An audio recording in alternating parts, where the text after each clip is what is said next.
5. 김영사굴. 제주시에서 동쪽으로 가다 보면 구좌읍 김영리에 만장굴이 있습니다. 자연이 사람들에게 준 혜택, 그 무엇과도 바꿀 수 없는 신비함이 가던 길을 멈추게 합니다. 만장굴에서 북쪽으로 2km쯤에 뱀이 살았었다 하여 사골이라 불리는 용암굴이 있습니다.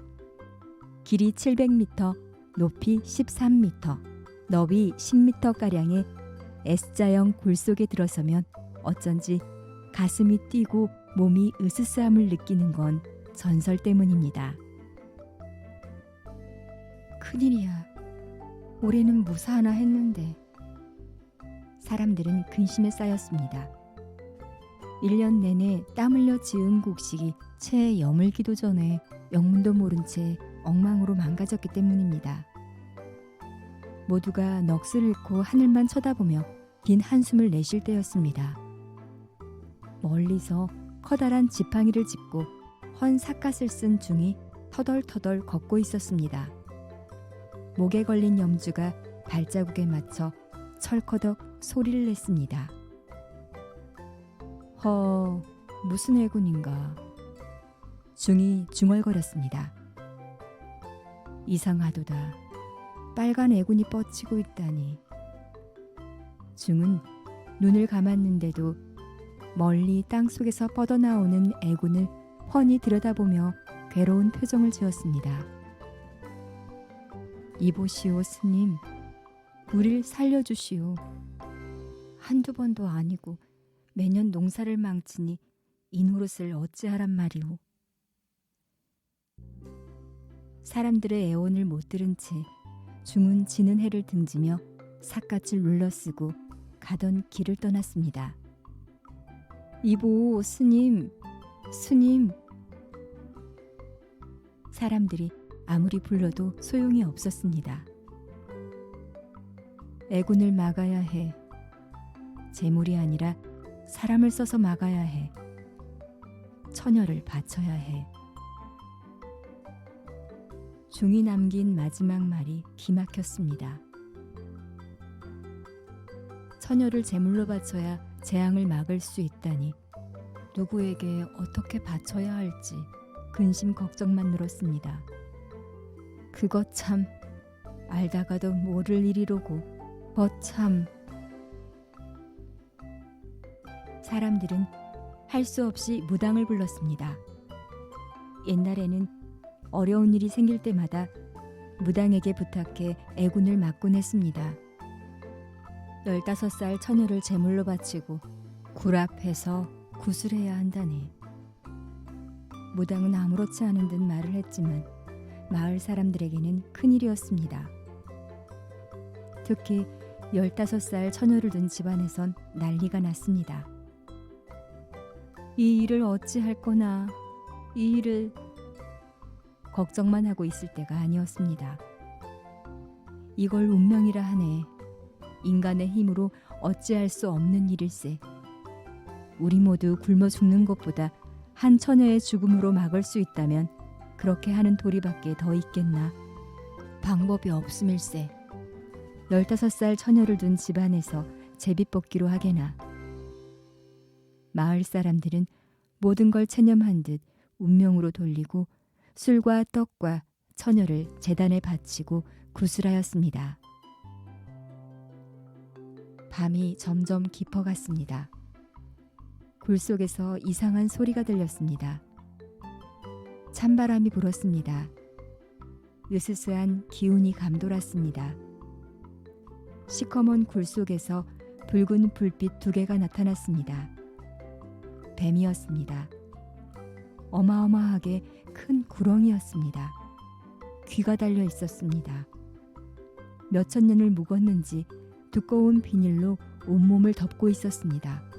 구렁이는 혀를 날름거리며 제단 위에 술과 떡을 먹고는 입을 쫙 벌려 처녀를 한 번에 삼키고 말았습니다. 아! 처녀의 비명에 사람들은 모두 정신을 잃었습니다.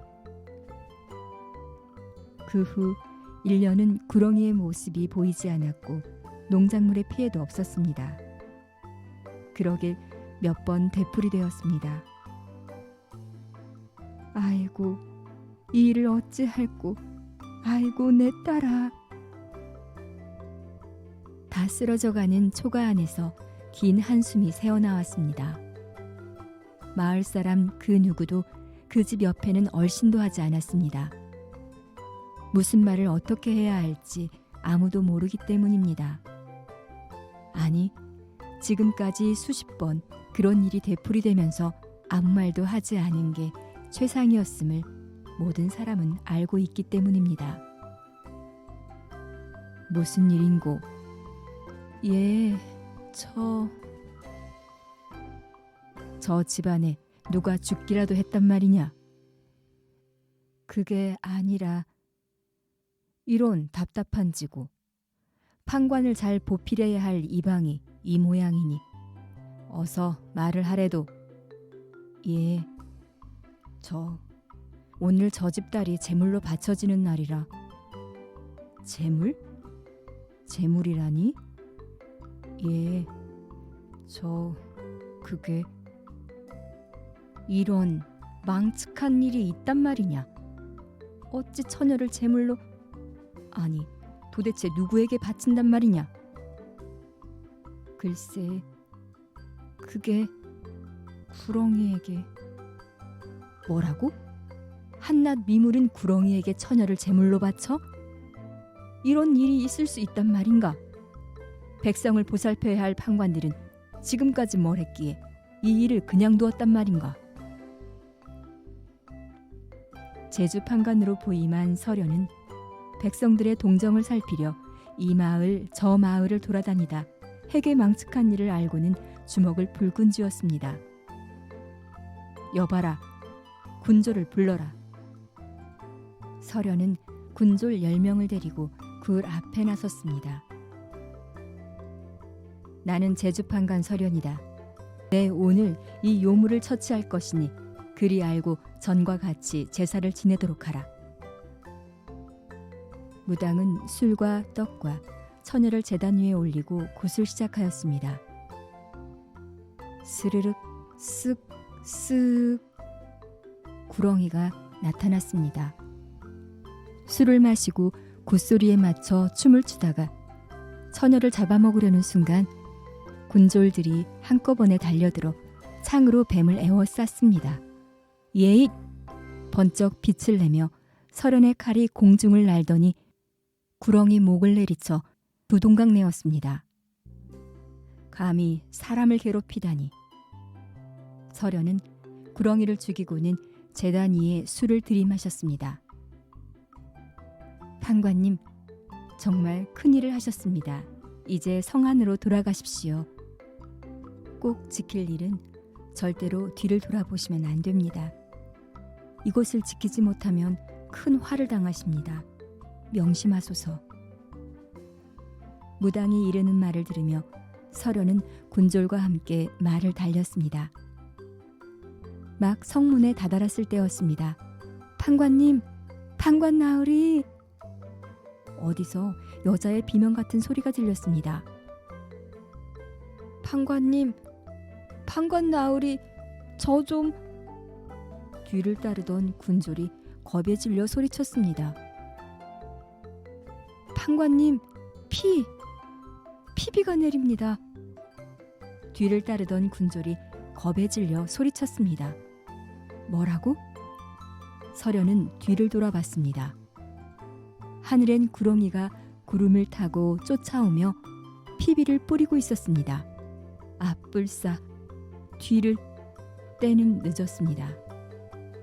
그 후 서련은 열흘 동안 시름시름 앓다가 그만 죽고 말았습니다. 나이 19살이었습니다. 서련이 목숨을 바쳐 구렁이를 죽인 후 처녀를 제물로 바치지 않아도 아무 일도 일어나지 않았습니다. 천연기념물 제98호인 김영사굴, 서련의 백성을 사랑하는 마음이 지금도 남아 숨쉬고 있습니다.